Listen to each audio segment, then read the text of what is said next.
So obviously, legally, it's still quite a grey area. But I think we're in a position now where we're able to take him hostage. It's working now. It's actually working. Oh, I mean, well, it's not the first time that it's not the first time that the Brits have come in and messed something up. But yeah, hello everybody. Welcome to a very special edition of One to Win. Thanks for waiting. We really appreciate it. And yeah, you've waited all this time, and I know what you're thinking. Which basement is Tim locked in? I'm Lewis, your geary guide / question writer / octuple threat, and I am live from the holy city of Cádiz, Spain, the land of hypnotic booty. Just ask a Eurovision fan if you didn't get that one, and you'll look at me wondering what the hell is he on about. Now, while you have a different host staring back at you for today, just about everything else remains the same, except this game marks the start of one2win's 2nd anniversary celebration. PogChamp. Yep, our little game has finally learned to stop dribbling and crying out for its mummy, and is starting to become a big boy.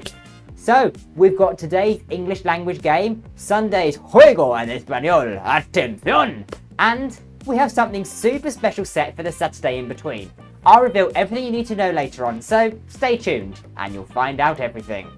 The rules are the same. I'll ask you 12 multiple choice general knowledge questions, and all you've got to do is tap the right answer as quickly as you can each time. You can change your answer as much as you like within the time allowed. You can be indecisive, but it's only the answer that you're on when the time's up that'll count. In this game, the biggest winners are the players who get the most questions right in the shortest possible time. And for showing such trivia prowess, we've got prizes.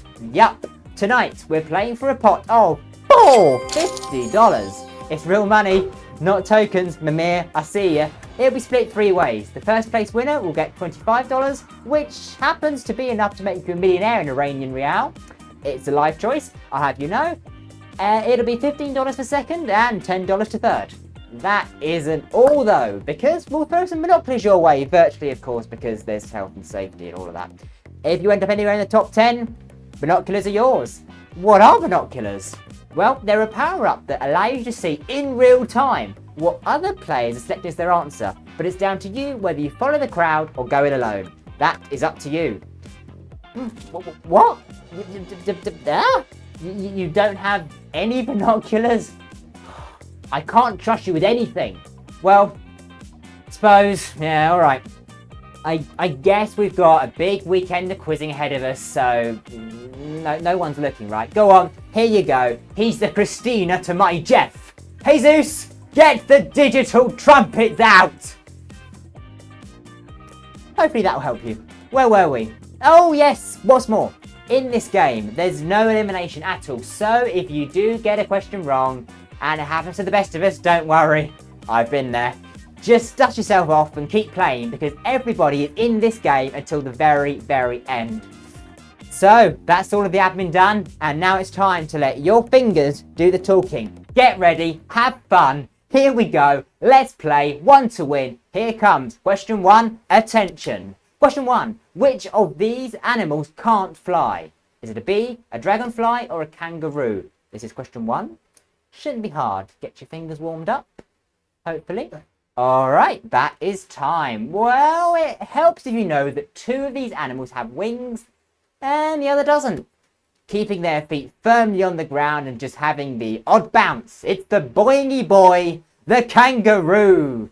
85 of you, a full house, nice one. 85 of you are jumping for joy in this one. So let's hop into Q2. Q2. But I don't swim and you're not in love. It's understandably a line from which Maisie Peters song? Brooklyn, John Hughes movie, or outdoor pool? It's not a trick question, guys. Should be good. Yeah, just a little word association on this one. Maisie Peters is an up-and-coming British singer-songwriter who's recently been touring with none other than Ed Sheeran. But in which of her songs would you find this lyric? Well, where else would you sing about swimming other than in the song Outdoor Pool? Outdoor pool is what we wanted, and that's some swim-impressive work from the 58 one-to-winners who got that one right. I mean, I personally prefer indoor pool because I can beat Jesus to it every single time. Let me move you on to question 3, Q3, let's go. Last week, Brazil's courts banned which company from selling its phones without chargers? Apple, Huawei, or Samsung? A real? Yeah, it's a real first world problem, and I think just about every house has that box of random cables that you're just too frightened to throw away, in case they might be useful one day. Despite this, Brazil was bitter over a certain company shipping its new phones without charging cables, which forced consumers to pay for one separately. The court said that the practice discriminates against consumers by selling them an incomplete product. Oh, scandalous. Which company pulled the plug on including chargers? That'd be Apple. Apple's the answer, and I applaud the efforts of the 76 one-to-winners who knew that one. It's time now for question 4. Question 4. Which game show inspired the Monty Hall problem? Jeopardy, Let's Make a Deal, or University Challenge? You love a good game show question? Do you know this one? The Monty Hall problem is part paradox, part puzzle. The premise is that the player is presented with 3 doors, with each one hiding a prize, but only one of the prizes is actually worth winning. The player picks a door, and the host opens one of the doors that contains a bad prize, one that you don't want to win. Now, should the player stick with the door they first chose, or switch to the other one? Well, bit of maths later, and you'll find out that you're twice as likely to win the best prize if you switch. Where would you find such a dilemma on TV though? That'd be on Let's Make a Deal. You guys didn't disappoint there. We've got 73 savvy switchers in the game today. Nice job, you guys. Let's see if you're thankful for Q5. Q5. Which of these words means thank you in a European language? Grazie, grazie, or both of these? What do you think? Are you thankful for this question? And that is time. Now, these 2 words look and sound pretty similar, but they have different meanings. So if you pick both, I'm sorry, but it's not to be this time. Grüezi is a German term for hello, mostly used in the Swiss dialect of the language when you can understand what they're saying. Sorry, Switzerland. If you went for it here, though, saying hello to today's prizes just got a little bit trickier. But it's all right, you're still in. How about grazie? Well, it's an Italian word, just like grana padano, and it's what you say if someone handed you a shot of sumptuous sambuca. Yup, it means thank you. So, grazie is what we wanted. We have, 52 learned linguists among you getting that one right. Great work, you guys. If you weren't among those 52, no worries. Keine Sorgen, vai tranquilo. Remember, there's still plenty of time, no elimination, as I've said. And everybody is in with a chance of winning to the very end. Let's move on to something softer. Here's Q6. What are these toys called? Cuddlecumbers, Puffkins, or Squishmallows? What do you think? There's a human, of course, but talking about the toys. These toys gained popularity after appearing on TikTok during the pandemic when people were looking for some company, which is pretty wholesome if you ask me. Puffkins were released by the Illinois-based company Squibco back in 1997 in an attempt to compete with the Beanie Babies range. They tend to be more spherical in shape though, so they're not what we wanted here. Cuddlecumbers is a term that I totally made up, but honestly, I feel like there's a business idea in that somewhere. So go and trademark it. It's me. What you saw in the photo though are Squishmallows. Squishmallows is the answer, and 67 one-to-winners are well trained on their TikTok toy trends. Well done to all of you. Now, let's have a little break. You know I said that we'll be doing an extra game tomorrow, right? You were listening to that. Well, I can officially reveal that tomorrow we'll be playing the first ever one-to-win After Dark. Oh, look, we even have a subscribe dialogue too. That's how important it is, folks. Join us on Saturday night at 10 PM Eastern Time. That's 3 AM on Sunday if you're in the UK. For a no-holds-barred game of trivia, where nothing, and I mean nothing, is off limits. Ooh, well, apart from the 5 or so questions I suggested to Jesus that had him worried for my sanity. So, if you subscribe to that notification, you'll get a little ping when it's time to go. Anyway, the very first one-to-win After Dark is happening tomorrow night. Be there or I'll keep him locked away even longer. I mean it. I do. Really. Half-time break over. So, once again, it's time to return to your seats. Buckle up and away we go. We're getting into the middle now. Here's Q7. What is the air a unit of? Area, capacity, or mass? You got the capacity to answer this one? Let's see. It's that part of the quiz, isn't it? Is it a trick? Is it not? Well, the air is a metric unit, but it's not all that well used. What you probably have heard of, though, is the hectare, which is equal to 100 aires. A hectare covers 10,000 square meters, so an aire covers a rather more modest 100 square meters, which means that it's a unit of area. Area's the one, then yeah, we weren't being tricksy. Well, not this time anyway. 41 one-to-win has measured up well on that one. Congrats you guys, but air, I'm terrible. You up on your bestsellers. Let's see with Q8. Q8. Released earlier this month, the novel Fairy Tale was written by the author of which other novel? The Body in the Library, The Lost Symbol, or The Shining? Alrighty, what did you think about this one? Let's start with The Body in the Library, like all good murderers do, which features Agatha Christie's detective Miss Marple. It came out all the way back in 1942, so it'd be pretty difficult for her to have released a book last month, so The Body in the Library is out.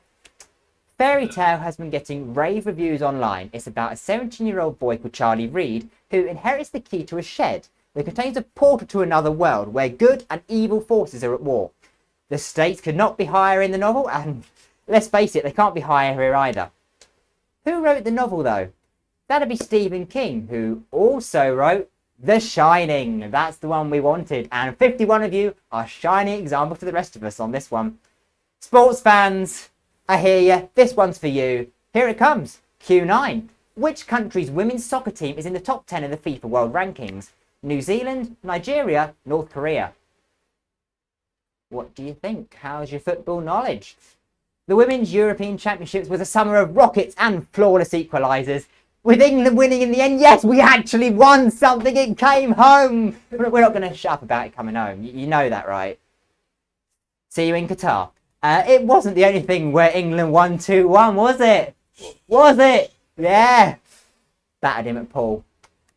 Anyway, New Zealand's co-hosting the next Women's World Cup in 2023, but rugby seems to be more their thing. In fact, they've never made it past the group stage in the FIFA Women's World Cup, and they're currently ranked 22nd in the world, so it's not them we wanted here. Nigeria's Super Falcons probably win the prize for the best team nickname, but as far as performance on the pitch goes, they fall short too, having dropped 7 places to 46th in the most recent rankings.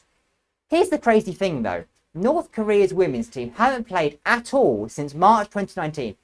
But since then, FIFA has rather conveniently changed the rules on inactive teams. While previously, a team would drop off the rankings completely after 18 months without playing, this time span has now been increased to 4 years, so they've kept their ranking of 10th. Very suspicious. Yep, North Korea is what we were looking for, and hopefully 16! It's a stump, it's a sausage question, it's a player slayer, it's whatever you want to call it, without getting copyright struck and all of that kind of stuff. 16, you're hopefully getting a kick out of storing another right answer. Enough football, get on with the quiz! We're in double digits now, so let's go. Q10, good luck. In the game RuneScape, which of these cities is furthest north? Falador, Port Sarim, or Varrock? Hopefully this will bring you back to video games of the... well, it depends when you played it, perhaps naughty, perhaps tens. The game was first released in 2001 and it's got over 200 million players, so there's a fair chance that you're one of them. I'll have you know I'm level 99 woodcutting and fire making. Useful real life applications? None. When you weren't slaying dragons and mining gold, hopefully you took in some of the geography of Gielinor, the land RuneScape is set in. Players usually start out in Lumbridge, which is actually based in the city of Cambridge in the UK. It's where the games makers Jagex come from. Little Easter egg for you there. Head west and you'll find Port Sarim. Go north from there and you'll find Falador. How about Varrock though? Well, it tends to be the game's busiest city and you find it just south of the wilderness, making it the most northerly of the 3. Varrock's the one, and 38 of you are nailing that one. Well done you. Ooh. Few of you were taken in by Falador there. Got caught in the party room, I bet. So, party hats for the 38 of you getting that one. Nice job. You're banking another correct answer. How are we doing so far? Just a couple of questions left. How do you think you're going to do? Anyway, Yeah, each right answer adds up in this game. And talking of banking right answers, let's see what you think of Q11. Q11. Who starred in the first R-rated film to gross over $1 billion worldwide? Is it that person, that person, that person, or that person? This one's for the movie fans out there, and let's face it, it's a really tricky one. While Kate Winslet, in the top right, starred in 1997's Titanic, the first film to ever gross over $1 billion worldwide, it's not an R-rated film, just a moderately mild PG-13, so she's out.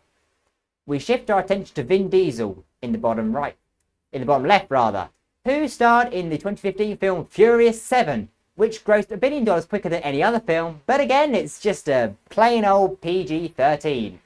So we've got Zendaya, who starred in Spider-Man No Way Home, and Joaquin Phoenix from Joker.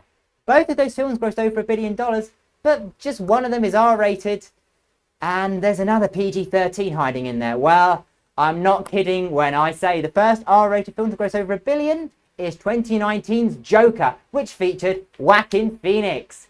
And he's in the bottom right. Ooh, 40 of you film buffs got that one, but as the Joker himself said, whatever doesn't kill you simply makes you stranger. Time to get down with the kids. Sorry. With Q12. Q12. Which of these words has the earliest entry on urbandictionary.com? Shugi, or yassification? Oh, the pressure on me to roll the R there. Wow, I really did that to myself. The most recent of these to gain an entry in Urban Dictionary is yassification. The user YasQueen, that's a username and a half, said of the word in March 2021, quote, yassification means it's like so much better than everything else and you can't do anything about it. Here, though, it's not the best answer you could have given.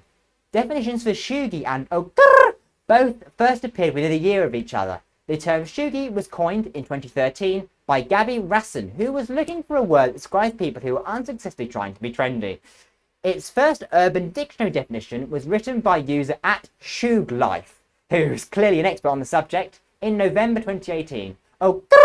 Has disputed and sometimes controversial origins, while in 2014, drag queen Leganja Estranja used it on RuPaul's Drag Race. Rapper Cardi B has moved to copyright the term, causing anger among the drag community, who feel that Cardi doesn't actually have the right to claim what they see as their word. Urban Dictionary first waded into the fray in February of 2018, which makes it the earliest of the three to be defined on Urban Dictionary. 31 of you are getting the fat dub there, yassifying your chances. That's like dope, it's fire, it's lit, PogChamp, and there goes all the credibility I had left. Ooh, tricky question as well. Just like that, that's the end of this week's quiz. How is it for you? How is my hosting? Be nice, I'm going to be reading them later.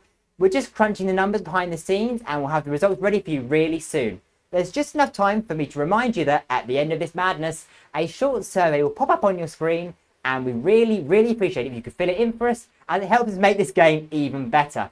Many of the questions that we ask are inspired by requests from you guys, so if you suggest a category, you might get a little advantage in the next game by getting a question on your specialist subject, so don't get it wrong.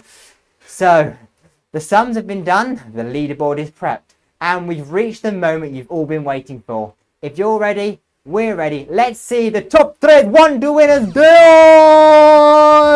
day! Whoa, Sienna topping the table with 12 correct, a full house in 66.42 seconds. Nice -3. Loose Noodle in second with 11 in a speedy 56.2. And 9821, God, you're enigmatic, aren't you? With 11 correct answers in 73.79 seconds. It's a close run thing, guys. Congratulations to those of you who took home some cash or binoculars today. And thank you to absolutely everybody who came along and played with us. We really do appreciate it. Don't forget, you'll have 2 more chances this weekend to play one2win, as we've got the After Dark game on Saturday with Jesus, and we're rounding off the weekend with the Spanish game on Sunday with Mike, packed full of even more surprises. You won't want to miss it. I've been Lewis, you've all been wonderful, and I'll see you again soon. Ciao for now. Oh God, man. We're not pretending. Oh, hey, long time no see. You all know better than to just leave after the results, don't you?